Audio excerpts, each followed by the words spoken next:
북한이 끝내 군사회담에 대해서 응답을 하지 않았습니다. 오늘 뉴스인에서 분석하고 전망하겠습니다. 세 가지 질문입니다. 첫 번째, 왜 북한은 답이 없었을까요? 상대적으로 이거 군사회담은 응할 수 있지 않겠느냐라고 봤었기 때문에 더 궁금합니다.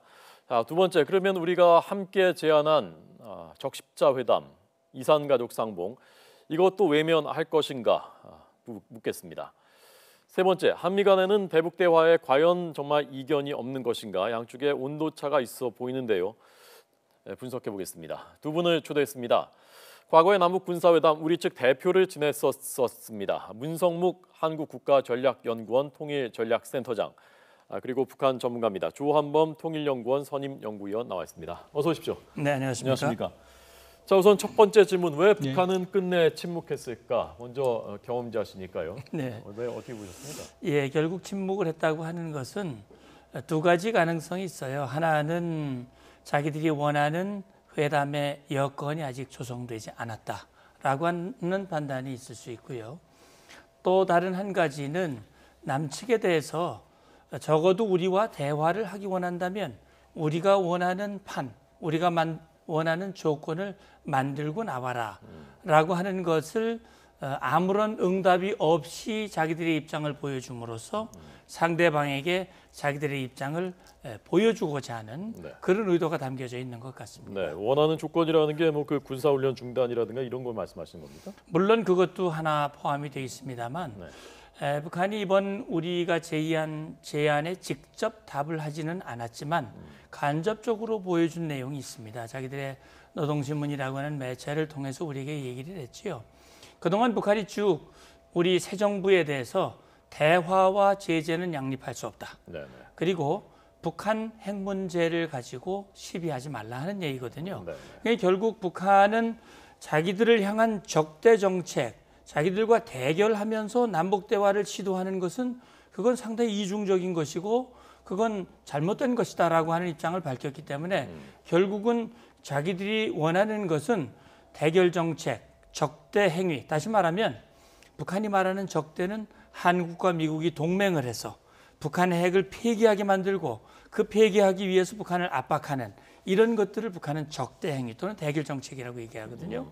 그걸 포기해야 우리와 대화할 수 있다라고 하는 입장을 지금 밝히고 있습니다. 예, 그걸 우리 정부가 포기할 수 없다는 건 북한도 알고 있는 것 아닙니까? 분명히 알고 있지만 그것이 100% 달성될 수는 없을 것이라고 하는 거 알고 있습니다. 그러나 적어도 틈새를 버리고 자기들이 얻을 수 있는 일말의 그런 가능성, 그런 것들을 최대한 확보하려고 하는 그런 의지가 담겨져 있는 것 같습니다. 네. 자, 조 박사님 어떻게 보셨습니까?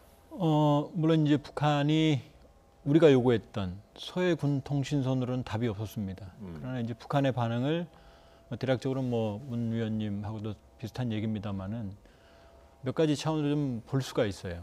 몇 가지. 첫째는 북한이 정말로 우리 측 제의에 반발하거나 아니면 사전에 입장이 정리가 되어 있으면 즉각적으로 반응을 합니다. 그리고 반응을 하는 양상에 그 속내가 들어 있거든요. 아주 극단적인 표현을 쓰거나.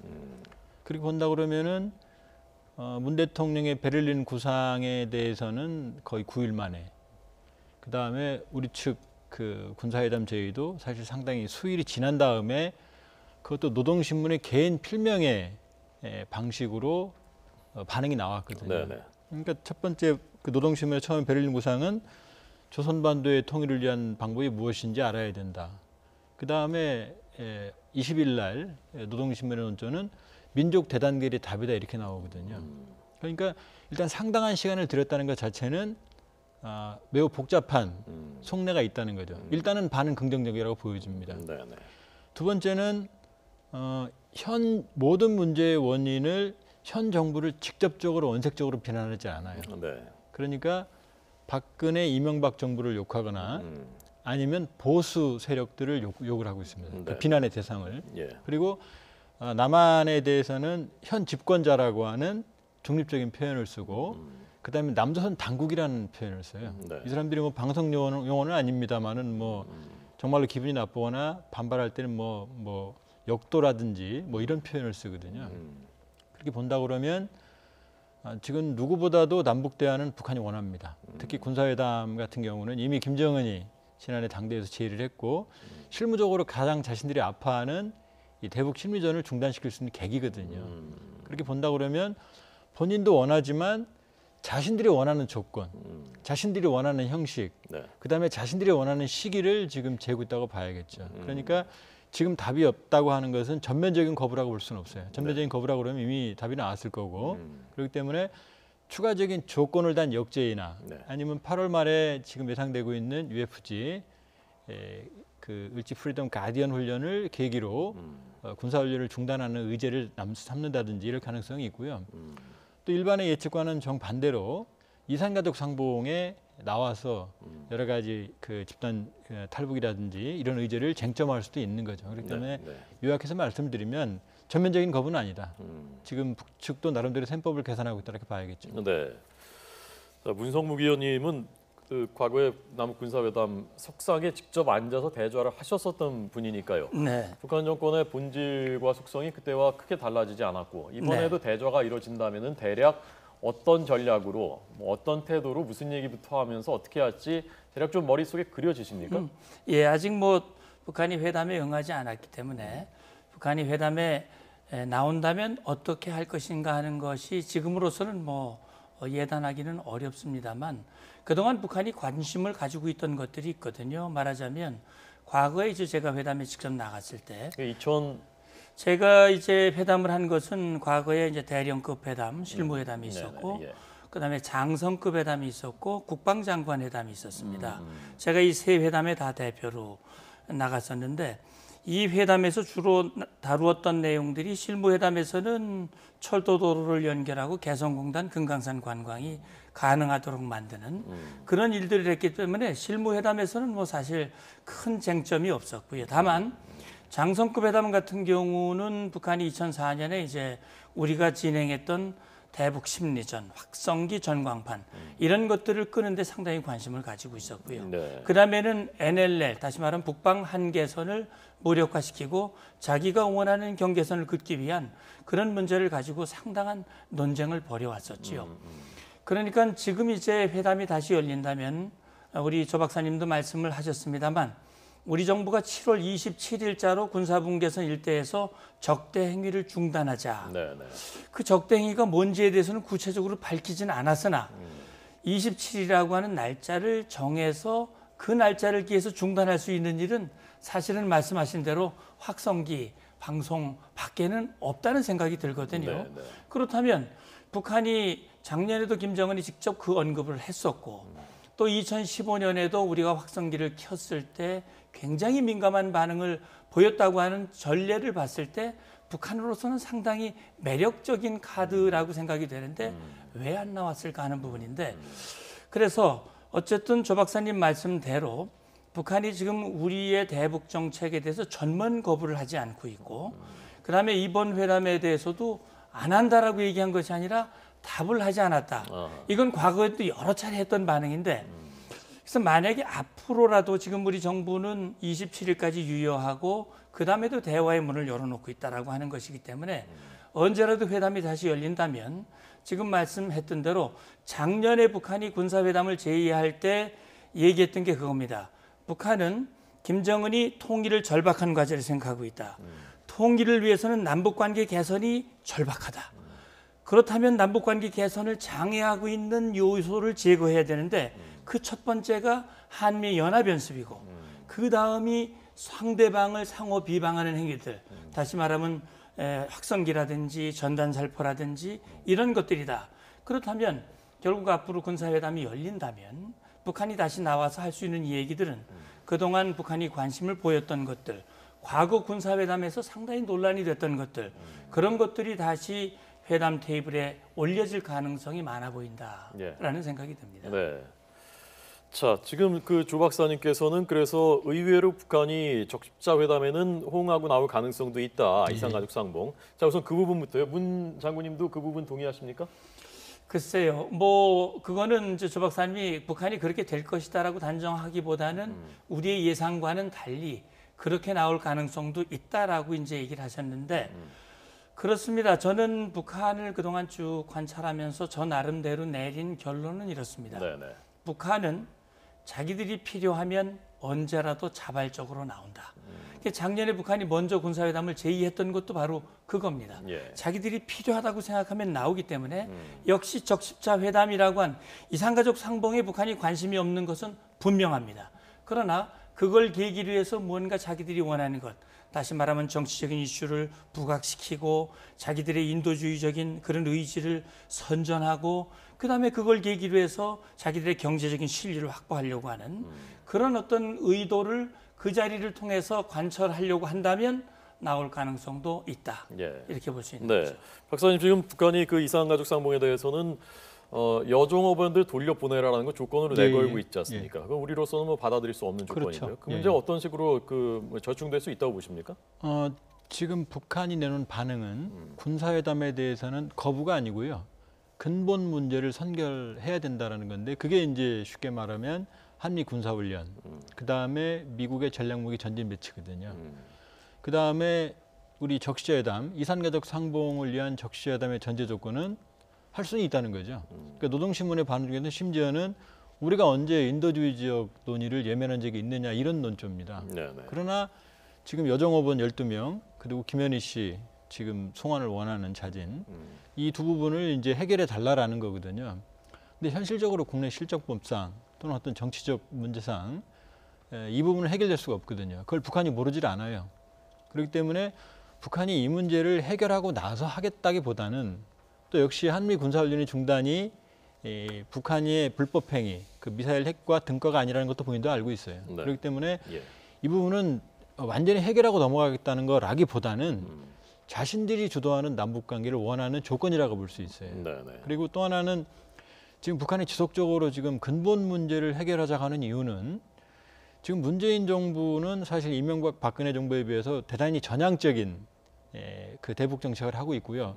지금 이번에 군사회담과 이산가족 상봉 제의에 대해서 사실 미국과 일본은 약간 떨떠름한 표정이거든요. 근데 그거 자체가 사실은 북한에게는 나쁜 상황은 아닌 거죠. 그렇게 본다 그러면 북한도 우리 문 의원님 말씀대로 필요한 게 있으면 언제든 나옵니다. 예. 그렇게 본다 그러면은 북한이 인도적 문제에 관심은 없지만 군사회담에도 분명히 풀 수 있는 문제가 있고 이산가족 상봉을 통해서도 지금까지 북한은 필요한 게 있으면 이산가족 상봉을 항상 계기로 활용을 해왔어요. 아하. 그렇기 때문에 전반적으로 자신들이 원하는 남북관계, 예. 자신들이 주도하는 남북관계를 지금 지향을 하고 있는 거지 거부는 아니다 이렇게 보고 있습니다. 네. 북한 김정은 정권의 어떤 속내를 보여주는 일단이라고 할 수 있을까? 일본 아사히 신문이 보도한 제공관들의 김정은이 지령을 내려서 이 ICBM 발사 이후에 이것을 그 지렛대로 해서 미국과의 평화협정 체결할 수 있도록 실현해라라고 강력하게 이제 압박을 했다는 것이죠. 담판을 하도록 하라라는 것. 그래서 문 장군님 어떻게 해석하셨습니까? 예, 이게 이제 뭐 사실 여부는 확인이 되지는 않고 있습니다만 저는 이걸 보면서 전혀 근거가 없는 얘기는 아닐 것 같다라는 생각을 하게 되는데 그건 네. 뭐냐면 북한이 그동안 늘 주장해 왔던 겁니다.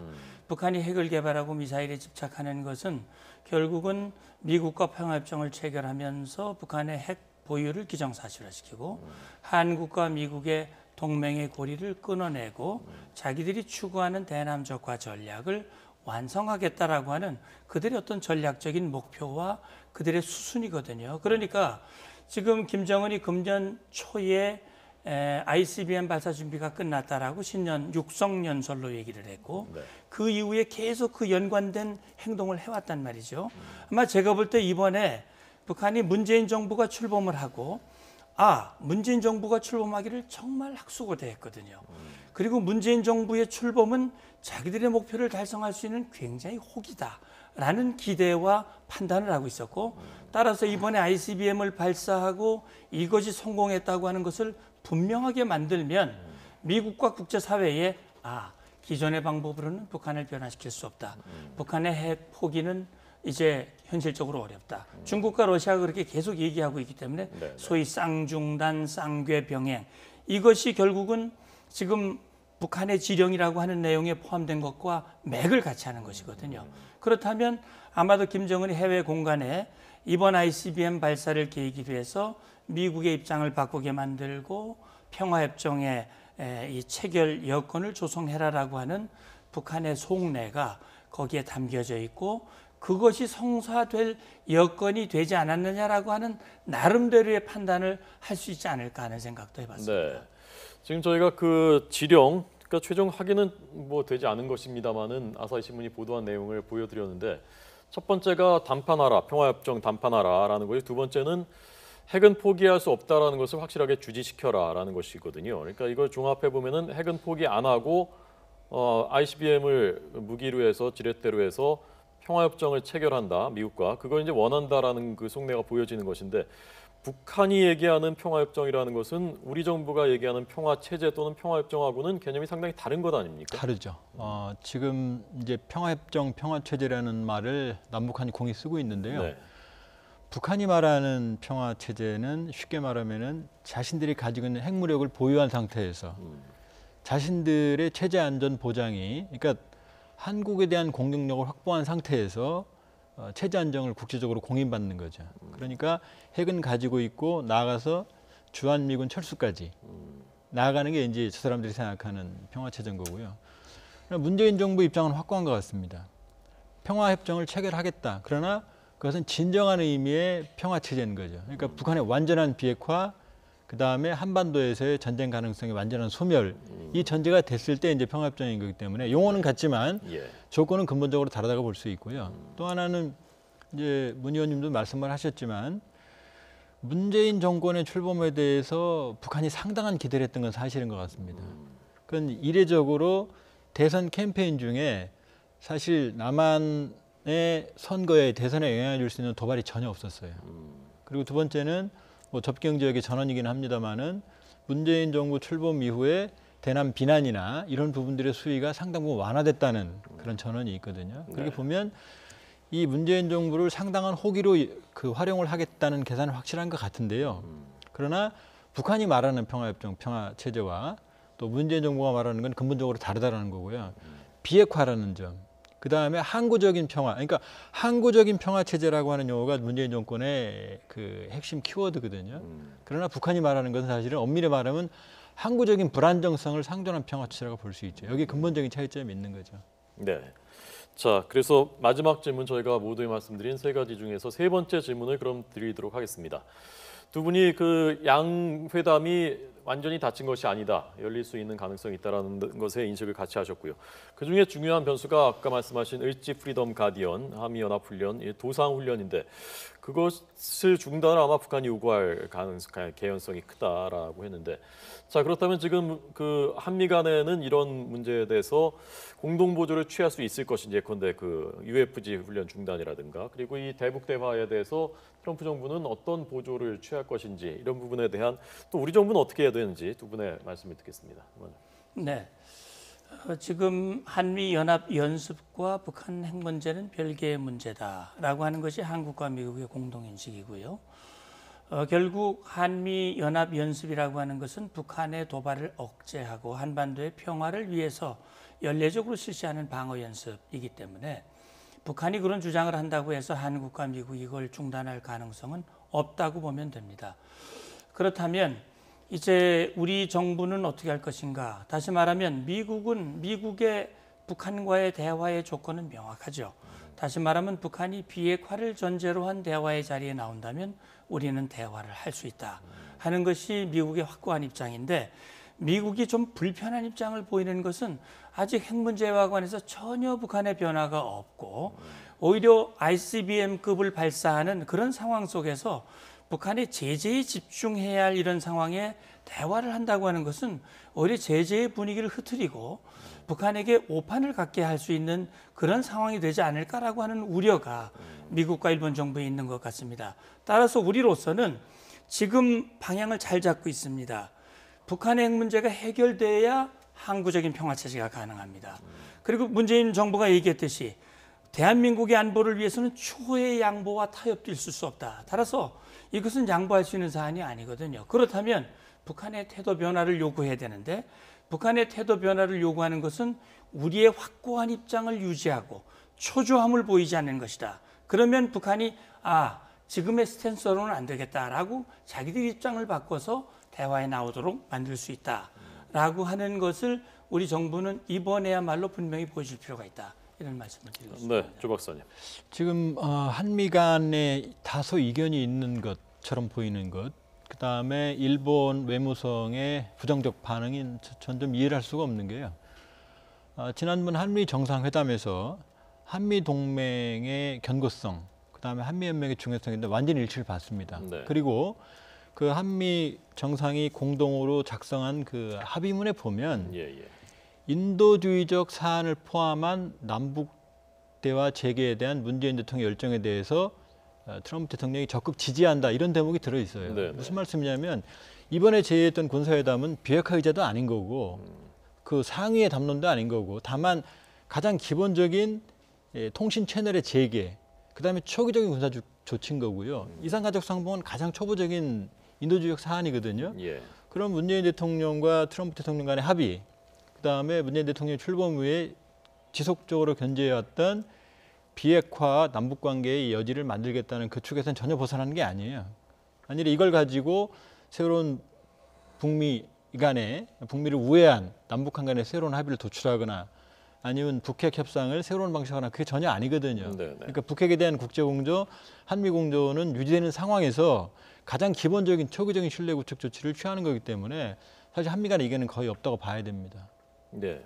앞으로도 그런 그 기조가 일단 유지될 것이다. 이런 회담들이 계속 추진되더라도. 예, 기본적으로 지금 문재인 정부는 출범 이후에 기본적인 이 스탠스에는 변함이 없는 것 같습니다. 예. 비핵화에는 강력하게 응징을 하고 그렇지만 남북관계 여지는 열어가겠다는 거죠. 예. 자, 오늘 남북관계 한반도 정세에 대한 두 전문가의 시각, 시선 잘 들었습니다. 고맙습니다. 고맙습니다.